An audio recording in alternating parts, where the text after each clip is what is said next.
Well, good evening, everybody. Good evening to the people that have joined us on Facebook, that will be joining us on YouTube and on all of the other platforms that we are live streaming on.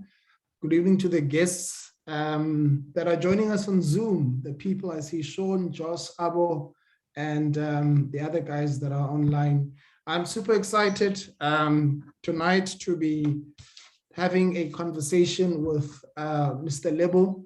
Mr. Lebo, thank you so much for your time. Thank you so much for agreeing to just, share some thoughts with us on leadership. As you may know, we are a leadership development firm, leadership and business development firm. We do a lot of work with leaders from all walks of life. And our work often involves workshops, consulting, coaching, and mentoring different types of people that just want to grow as leaders. And I am looking forward to some of the things that you're going to be sharing. I think that it's a blessing that we didn't have a conversation or a discussion before we're talking, because I think I'm really expectant, deep in my heart and in my spirit, to just be blown away by your authenticity and some of the things that you'll be sharing. I don't think you and I have ever spoken before, but I've always heard from other people, specifically my wife, who looks up to you and who is learning so much from you. And I feel that because she's learning so much from you, I'm learning so much from you, because some of the things that you guys talk about, she shares with me. So I think that's one of the reasons I thought it would be good for us to just chat and see, how we can draw from you and how we can use some of the principles and some of the things that you've learned throughout the years to build other people. Because I think this is more for the people that will be watching this in the next few weeks, next few months, because it will be up on YouTube for I don't know how many years. But just to get started and to just get straight into it, I know that you are a proactive thought leader, you're a public speaker, you're a recording artist, and you are currently the provincial head of NET1 UEPS. I don't know how you pronounce that. Is it NET1 UEPS? NET1. NET1. And I was also trying to look at that, in preparation for this. And I saw that you guys do payment solutions and all of that. I thought that was interesting. But I know that about you. You describe yourself as someone who's a lover of people, of life, laughter, and you have a relentless work ethic and zest to achieve the impossible. I think that is amazing. So I just want to, maybe for the benefit of those people who might be seeing you or hearing your voice for the very first time, start with a basic introduction of who Lebo is, your professional background and some of the work you've done with all of these companies that if you look at your CV. I also tried to go through your LinkedIn and I saw all of these companies that you've worked with. Could you perhaps maybe give us a background of who you are and, yeah. No, for sure. Luphumlo, thank you so much. And good evening to all our guests that are joining us via the various platforms online. It's an honor to be here, as a guest. I really feel privileged and humbled, by the kind, gesture. As you were kind of outlining, some of my background, I thought, you're probably talking about someone else, because I can't believe that's my profile. But nonetheless, so Lebo, as you described, I'm really a humble, young chap, all the way from a small town called Ikageng, Potchefstroom, in the Northwest Province. So I'm Tswana by descent, and I happen to have traveled to be the length and breadth of of the country. Because of my career, I've been blessed enough to have so many awesome opportunities, most of which Luphumlo have been in leadership roles And, I find that to be a real privilege. In terms of studies, so I've done a BCom in economics and honors in business management, and I still want to carry on and do, some other things from next year onwards. I've been in the banking and financial services environment for just about 16 years now. And that career has been, as I said earlier, Luphumlo, quite, blessed with many opportunities. Having worked in insurance before, as regional manager for Absa Bank at the time. I've also worked in Standard Bank as an area manager, as well as a head of distribution for the East London environment. So I've been around, the Eastern Cape for some time. By the way, the Eastern Cape is probably one of my favorite provinces, man, the province of legends. I'm currently based in Cape Town, looking after the Western Cape as well as the Northern Cape, as you said in your introduction, working for a beautiful company called Net1 as the provincial head. Recently joined them and really having fun leading and impacting, for greatness. That's in a nutshell. I'm married to one wife, and I've got 3 kids. Absolutely, man. I don't think I can handle more than one. So yeah, very much a family man. Everything I do is pretty much centered around what's good for me and my family. And I've got their support immensely. I don't think I'd be where I am was it not for particularly my wife's, support in terms of my career and leadership journey. So yeah, that's it in a nutshell. I'm happy to engage, further if perhaps there's something else you want to probe further on. I'm just excited, at the conversation ahead. Yeah. To get the conversation started, I'd love to get to hear a bit more about some of your leadership learnings or some of the lessons that you've learned about leadership throughout your existence. I know that, I was saying that earlier on when I was listening to the conversation you were having with Nande, one of the things that I picked up, number one, is that you love people. And I've always said, and I've always maintained for me that, authentic love is for me the foundation of true leadership, and every leader, if you don't love people, I honestly don't believe that leadership is for you. And I think that's one of the things that I picked up from you, that you have a genuine love for people, for the development of people, for the growth of people, so what are some of those things, Mr. Lebo, that throughout the years in all of these environments that you've been in, that you would say, you know what, Luphumlo, this is what I've learned throughout my experience about leadership? Sure. Awesome, man. Thank you for that precursor. It really sums it up. But perhaps let's start with you calling me Lebo. the Mr. prefix is not gonna work.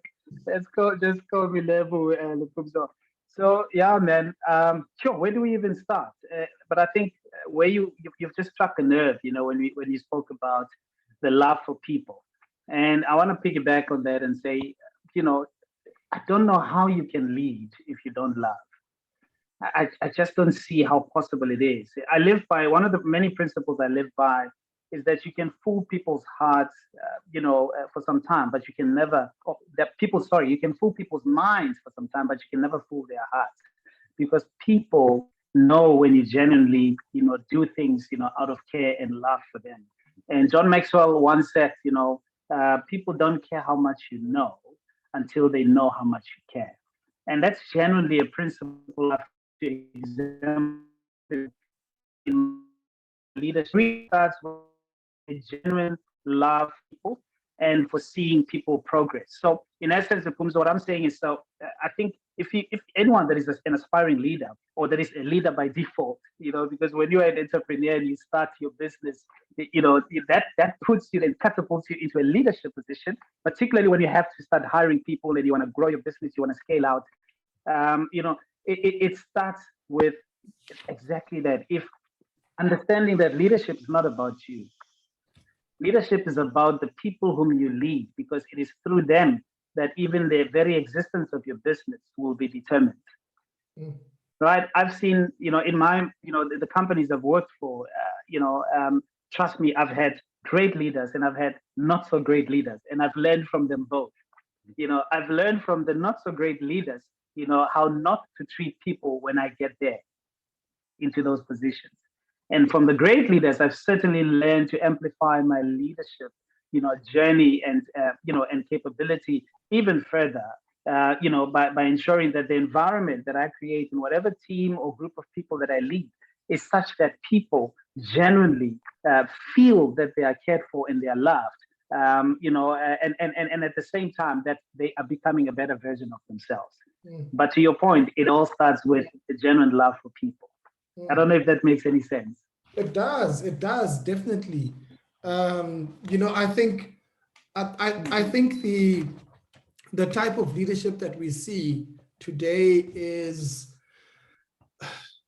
for me, to a large extent, very disconnected to what we should be seeing. If you look politically, if you look in the business space, if you look, one of the things that shocked me when I got into business was how normal it was for people to pay bribes to get business, and it was the norm.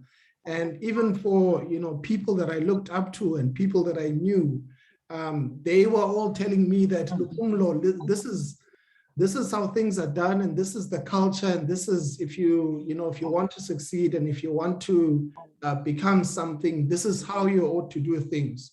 So my question, Lebo, to you, you said I could call you Lebo, would you got be, it now. I must correct yours as well, Luphumlo. Apologies. Go for it.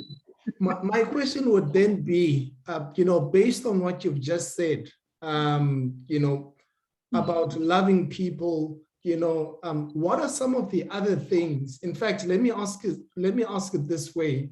What's your personal definition of leadership? Because I often find that people, when it comes to leadership, they don't really have the right mentality. They don't really have the right approach, the right mindset, because it's something that is elusive. It's there, but it's not there. No one really knows.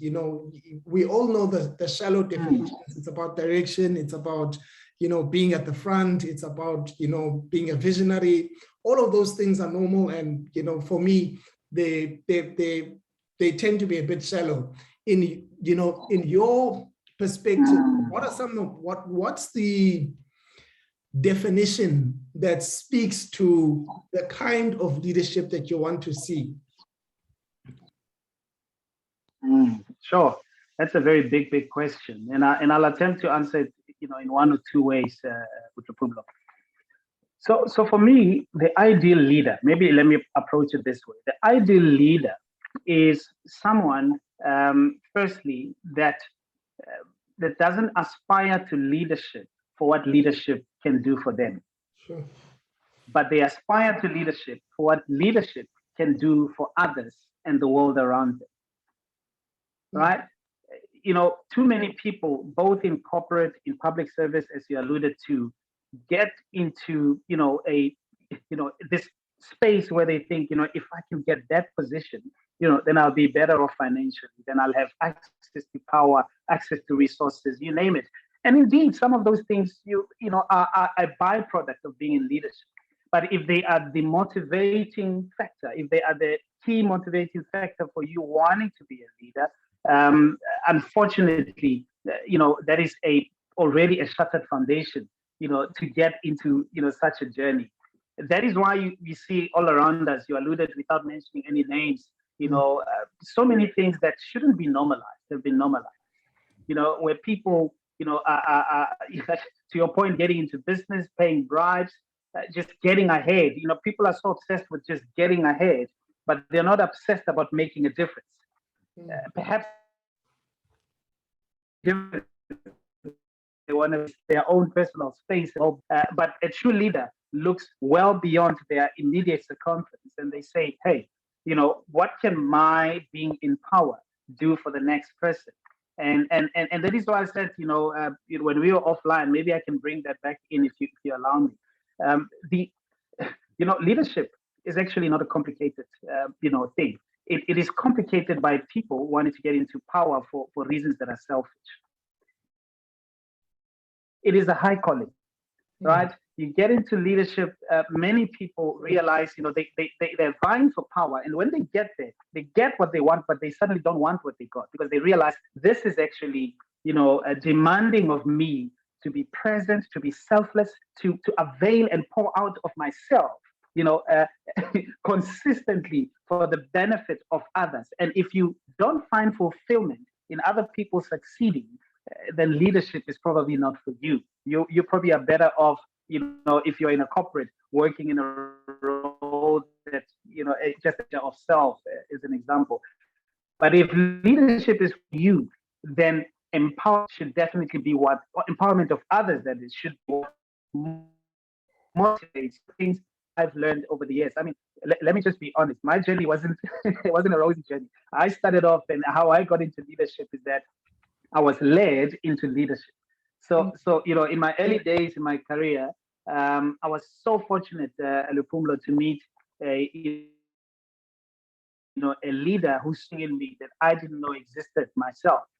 And for me, when I saw this, and I thought, there's something about this person that makes me believe in myself, and that makes me believe that I can achieve and be more and do more.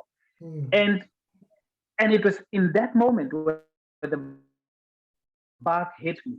I wasn't always, necessarily interested in being, this person that is a public speaker, that is inspiring others. Not that there was anything wrong with it. I just didn't think it was for me. But when it impacted me by virtue of this guy that would later become my mentor, I then realized, goodness, if this is how it makes me feel, imagine how much of a difference I can, make in other people's lives if I make the same decision myself. And from that moment onwards, and when I stopped chasing after the benefit leaders, and when I stopped chasing after the money, let me be more brutal about this one, Luphumlo. When I stopped chasing after the increase, the money, I realized that thanks to my purpose, which tried to inspire, to lead, co-motivate, and all these other things became just added benefits by virtue of my being aligned to my true purpose. Wow. I've said so many things. Wow. I hope I'm making sense. Wow. No, definitely you are. I think that there are two important things that you've highlighted that just jumped out at me when you were speaking. One is the obsession with making a difference. I had a very interesting conversation with a friend of mine who said something similar about how, the obsession when it comes to leadership has become about everything else but making a difference or but serving, and how there needs to be a shift back to people being genuinely obsessed with helping others and serving others. This whole concept of service delivery, not in the context of governments delivering services, but in the context of leaders serving their gifts and their talents and the grace that they have to the people that are around them. So I think that's when you said that, that's for me something that's so powerful, like the obsession with making a difference. But at the same time, I think I don't know. Maybe that's the other question. Does it come naturally? Is it something that you just wake up and the following day you're now obsessed with making a difference, or are there things that people can do to sort of switch on that light bulb, or switch, or I don't know if I'm making any sense, or like transition into that mentality of thinking, man, I want to be obsessed about making a difference. I don't care even if, I'm not obsessed with positions. I'm not obsessed with power. I'm not obsessed with my face being in lights. I'm obsessed with serving and making a difference in whatever space, in whatever domain I find myself. So what can people do? I guess that's the question. What can people do then to switch that light on, obsessing with making a difference, or obsessing with service delivery, so to say? Sure. Wow, man, that's an exciting question. So let me attempt it in this way, Luphumlo. So as a Christian brother myself, I believe in the principle of giving, right? And I believe in the law of sowing and reaping. And for me, that's fundamental. You don't even need to be a Christian to believe in that. You merely need to look at a farmer who's very, very essence of what they do daily is really truly aligned to the law of sowing and reaping. And what this means is, at least personally for me, is that you get 100-fold back what you give, right? So if you give love, you get love back. Sometimes some people can let you down, but you've so seed in them that they can't deny. And sometimes the reward doesn't come from the person that you have given to, right? So it's understanding this universal law that when I'm obsessed about giving and making a difference in other people's lives, it comes back to me in one way or another, in another area of my life, in ways that I have not even probably expected. And if I can share my own personal experience, as a and then let me say as a young banker, then I've always been very ambitious. I've always been someone that wanted to achieve a lot. I didn't realize until it hit me, to your point around how does this thing, whether it's natural or it is switched on. I didn't realize how much this possessed me until I got to a point where I felt, okay, so yes, I'm getting the awards, I'm getting the position, but why is it that I'm not happy? Why is it that I don't feel fulfilled in what I do? And then it hit me to a point when I met my mentor and I realized the difference that he made in my life. And then I thought, oh, so this is actually what it feels like to be led, right? And if I'm feeling this way, then I would want someone else to feel the same way. So in my view, leadership is inspired. Leadership is a decision, but at the same time, someone can get it through inspiration, just the way it hit me. And it starts with you being, allow me to use the word, fed up with the I mean, if you look at, let me just take a few steps back. If you go to any company, and I was fortunate enough, when I was doing my honors at Luphumlo, I did a study with the company I was working for then. And I was studying the level of engagement or the impact of leadership on employee engagement. You would think the answers are pretty obvious, right? Because ultimately you would come out at an outcome that says, people leave leaders, they don't leave organizations. But I was alarmed at just how the most engaged of employees were engaged because they had a trusting relationship with their leader. And the least engaged were engaged because they did not have a great relationship with their leader. In fact, they felt they couldn't trust them and they were more likely to leave, right? So for anyone that says, look, you might be thinking that maybe leadership is not for me, but actually I think anyone can be. If you are driven by, I know you and I have said it a couple of times, a desire to make a difference and to serve others and to serve, others next to you and to see a better world, that cannot happen without true and authentic leadership. And if that's what drives you, then leadership is for you.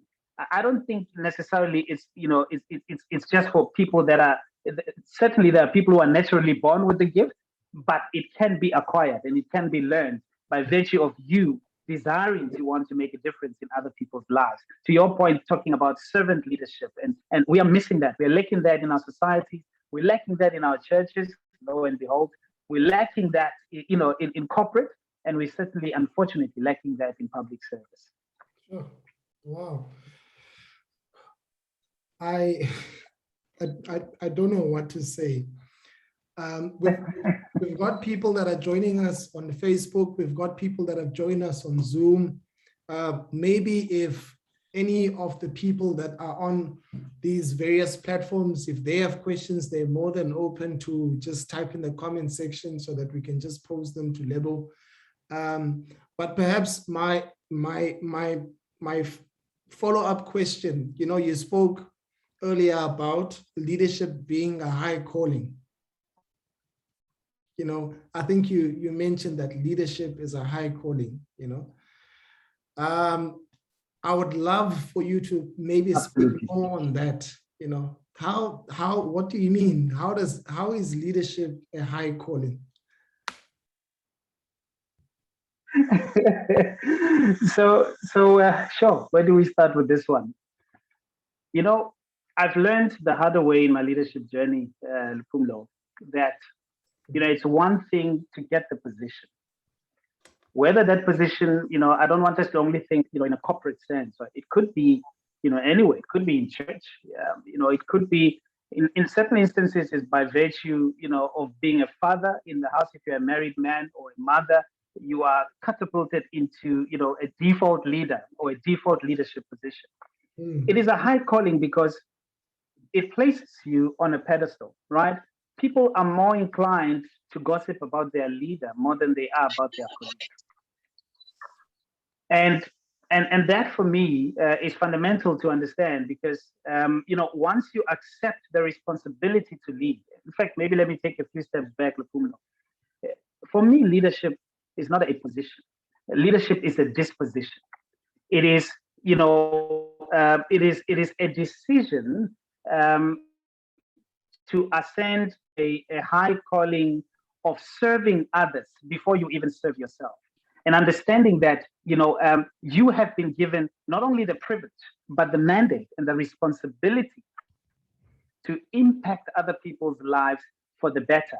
And, everybody, when you get into, particularly in corporate, you are promoted to a management role or a leadership, people are probably more excited about the salary and the increase and don't always spend time to think about what does this mean as a responsibility for me? And that is why you find unfortunately, so many of our managers in corporate making some shocking mistakes. And you have, more than 80% of the workforce being so disengaged. And if you ask them, it's primarily because of the culture. And who is responsible for the culture? It is the leader, right? So my mentor used to say to me, Lebo, the business shapes into the character of the leader. And when I began to internalize that and experience in my leadership journey, Luphumlo, I realized, this is actually more of it's more a responsibility than it is a privilege. Yes, it's a privilege because it does come with some benefits, but God forbid that I'm only driven by the benefits, because when I have to exercise and live up to the responsibilities that leadership places on me by inherently so, I will fall flat on my face. So it's about living the example. It's about understanding that, every word that comes out of your mouth can either make or break somebody, right? It's really about understanding that you in your hands, by virtue of the authority, that has been mandated to you, you determine someone's future. You determine someone's well-being, If you do, I'm not a psychologist, but I'm almost convinced that if there was a study, there isn't one that is a health study that was to be done on probably the most disengaged, workforce in any company, you're also going to find that, hand in hand with that, there are also health issues, mental health issues, physical health issues, because working under a leader that does not understand that this leadership thing is not just a privilege and a position, it is a disposition, and it is a responsibility and a high calling. Then you find that often the workforce that works under them, suffers a great deal, and in fact they wake up and they dread going to work because work is not a place that for them is engaging and they find fulfillment and well-being in. So it is a high calling for many of those reasons, and I just wanted to probably, by way of these examples that I've shared with Luphumlo, just highlight how much of a high calling it is. Yeah. Wow, man. I've got a few questions from Facebook.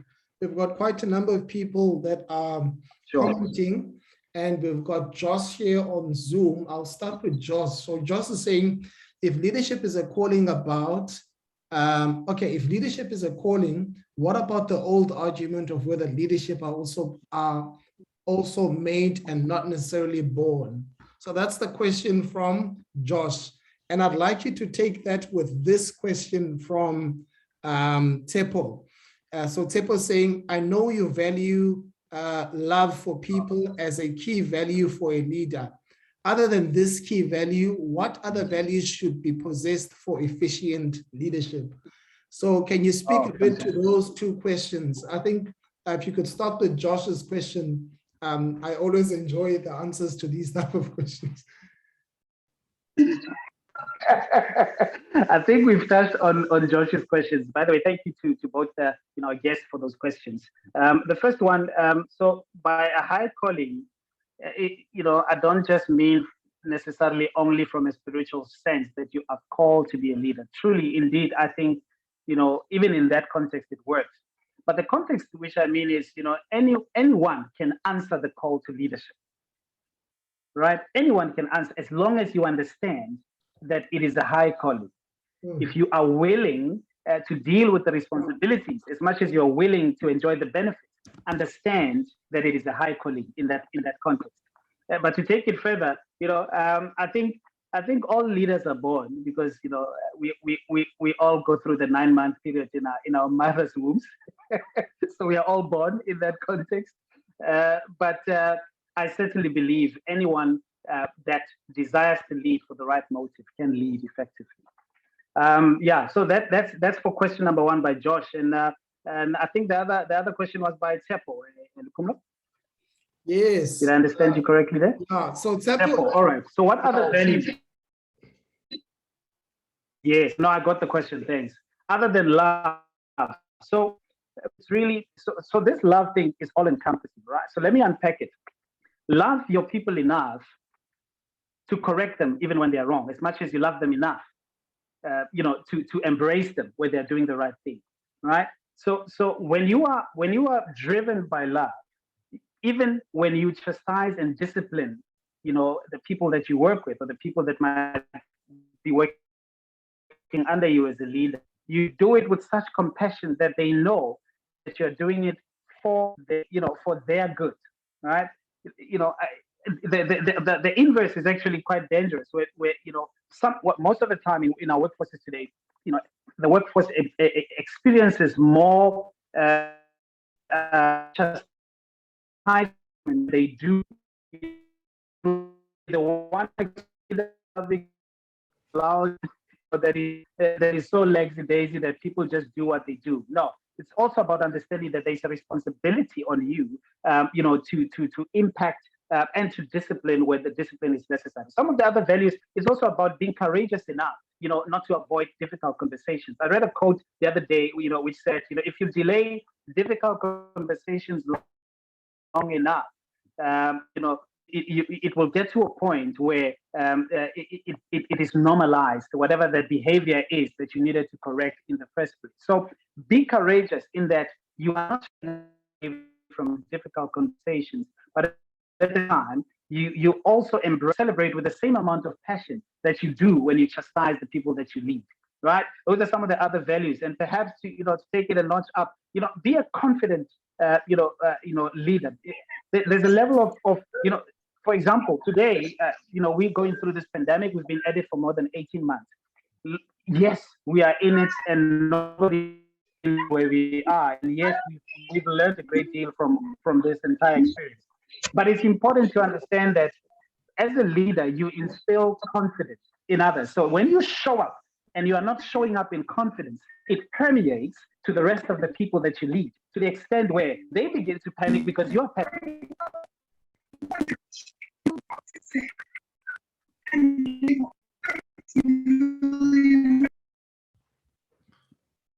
Sorry, Lebo, we've lost you there. You're on mute. Oh goodness. Am I back now, Luphumlo? You're back. Okay, cool, man. I'm not sure which part you missed there. We lost you when you were saying where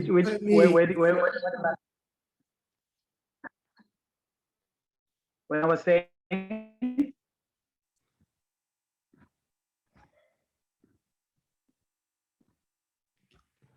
Luphumlo, can you hear me now? Yeah, we can hear you now. You're back now. You're just breaking up a bit.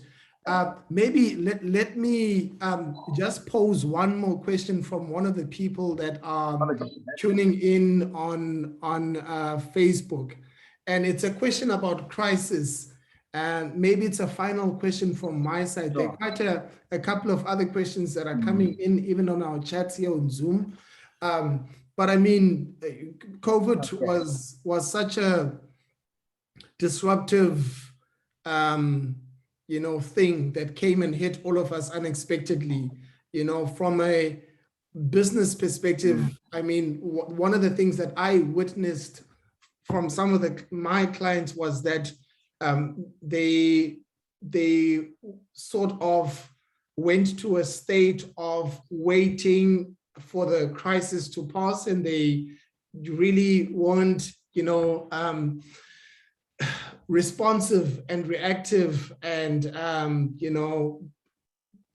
they didn't take any action during the crisis, if that makes any sense, because I think for me, that's one of the mistakes that people made, especially people that are in business during this COVID crisis thing, is that they were waiting for it to go away. So they just sat back and said, we'll just wait, instead of saying, okay, how do we adjust? How do we change our business model? How do we shift all of our things online? How do we empower our workers to work remotely, and all of those things?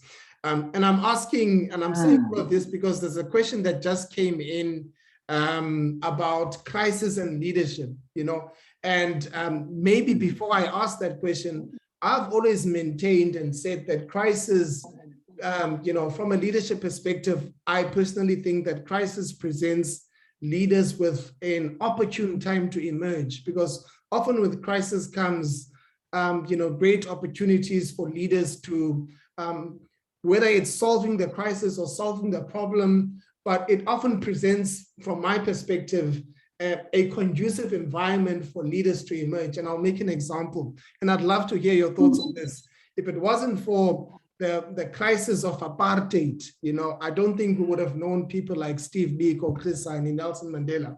So even in that context, it was a crisis that became a burden. I think that's something else you spoke about. You spoke about the burden of leadership. It was a crisis that sort of protected them and ignited something in them that they themselves, I think, didn't know about themselves. But the problem of that time, the crisis of that time, provided them with an opportune, environment for them to emerge as leaders and to then solve that problem, and whether they solved it or not is a discussion of another day. So the question is, based on the question that is coming in about crisis and leadership, what are your thoughts, what are your learnings about how leaders should approach crisis and vice versa? Sure. Wow, 100%. I'll pick it up exactly from your sentiments, Luphumlo. And picture this. Picture riding in or sailing in a big ship, whether it's a Titanic, it's neither here nor there. A ship always has a captain, that navigates, or at the very least that is in charge of that ship. And lo and behold, they hit into some strong, storms, winds and waves, whatever it is that happens, abroad the sea. And imagine the captain being the first to grab the life jacket and making a duck for it. It's a crisis. The people are looking at the captain. Or let's take another example. When you're flying, for some of us that have been privileged enough to fly, whether it's locally or abroad, anything can happen mid-air, right? But there's something about the calmness of the pilot in how he's handling this aircraft and communicating and messaging to the rest of the people on board that don't worry about it, we shall arrive safely. In fact, I think they're trained to speak so softly and to deal with any crisis that might occur, in that they say, no, in fact, how they mention what we can regard as passengers as crisis, and they say, no, just a few turbulences, not to worry, we will arrive safely, right? But at the first instance of that happening, passengers are screaming and shouting, But the person in charge, for lack of a better word, the captain, is quite calm about it. So there's a lesson for me to be learned in that. One, indeed, to your point, a crisis is an opportunity for leaders to emerge and leadership to emerge, because sometimes it may not just be about the formal title of a leader. It is also about the act and the function of leading, right? And that can come from any layer of the organization. It can come from, anyone within the team. To your point, the likes of Nelson Mandela, and Steve Biko, and all the greats that we honor today. I don't think they set out to say, one day I'm going to be president. What they were obsessed about is there's a crisis. This is injustice. This needs to be solved. And they put their life aside. They sacrificed because there was a crisis. And out of that, leadership emerged. And the leaders in them that I'm sure even they never knew existed emerged, right? So if we relate it back to your point, to, of course, the time that we live in, it's so, the businesses that have survived and have evolved over the time that we live in, with the pandemic, are those where the leader said, okay, this is the crisis, I accept it, but surely there's an opportunity. And they saw the opportunity and they began to, pivot into other areas, and they came out, differently, from the crisis, probably even better, right? Yes, there was a pain that comes with the crisis, but certainly leaders are born in a crisis. In fact, leaders are made for a crisis. And if you as a leader are panicking, like I said earlier, it will permeate, to the rest of the people that you're leading. Wow. Leaders are made for a crisis. I think that's what I'm taking home with me tonight. Lebo, thank you so much, man, for this. There are so many other questions that are coming in, but because of time, I don't think we'll have time to go into all of these questions and comments that people are making. So how can people then get hold of you and reach you if they have further questions? Do you have any leadership programs that people can be part of? It's coming. In the meantime, Luphumlo, I can be reached on Facebook, as well as on I've got actually a YouTube channel where I post videos on there, under I am simply Lebo, right? But you can also follow me in my original name, Lebogang Nyokong. Find all sorts of quotes that I usually post, other people's quotes as well as my own, and some videos as well to go by. And having chatted to you, I'm inspired now to also kick off my own institution. I think the world, could use more Luphumlos out there, making a difference and and impacting the world, for change. Wow. But in the meantime, yes, on Instagram as well as on Facebook and on YouTube, I am simply Lebo. That's where you can find me anytime. And I'm happy to go on your page as well and look at some of the questions and how we can respond on them. Wow, lovely. Someone is asking, when are you releasing another song? There's someone else who's saying, I know, okay, we already read that one. There's someone else who's saying, if you don't find fulfillment in other people succeeding, then you are not a true leader. And that's a quote, that's something that you also saying. And this person is saying, I salute you, Lebo. And there's someone who's saying you have an inspiring man, a very humble guy. Thank you to all of the comments that have come in. I've really enjoyed this conversation. It's been very, very short. I'd love to just end off the conversation on a lighter note by asking, what books are you reading currently? What books would you recommend for people to read on leadership, maybe on life generally? And are there any other, sort of things that people can do to sort of practical things that people can do to grow as leaders in closing?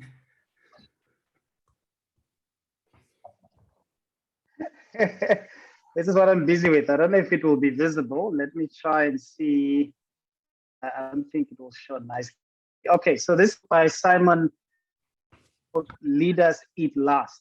Oh, wow. And a funny story about it is that just today, biggest hear me now. Can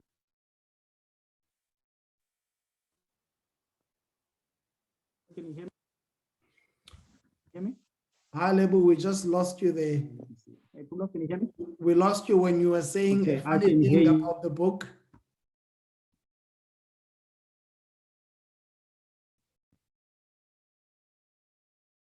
All right, I think we've lost Lebo. But ladies and gentlemen, thank you so much for joining us for this conversation. Thank you for all of your questions that you've posed. I know that there's some questions that haven't been answered. Lebo's been kind enough to give us all of his social media handles. I think you're more than welcome to follow him and you know, message him for some of the other questions that have been posed. There are quite a number of questions that have come from Facebook. So we will try by all means to post some of his socials on our social media platforms. But it's been great. We're going to be posting this conversation on YouTube. So please do follow us on YouTube, Global Leadership Consultants. And if you've just joined us, and if you'd like to know more about the work that we are doing, we're a leadership and business development firm based in the Eastern Cape. And we aspire to raise a new breed of leaders. And that's the heart of what we do. I'm going to close the meeting and I'm going to say goodbye to the guys that are on Facebook. And I think that's it from tonight. We'll have more of these conversations. So please stay tuned in and just follow the page for more. Thank you guys for joining.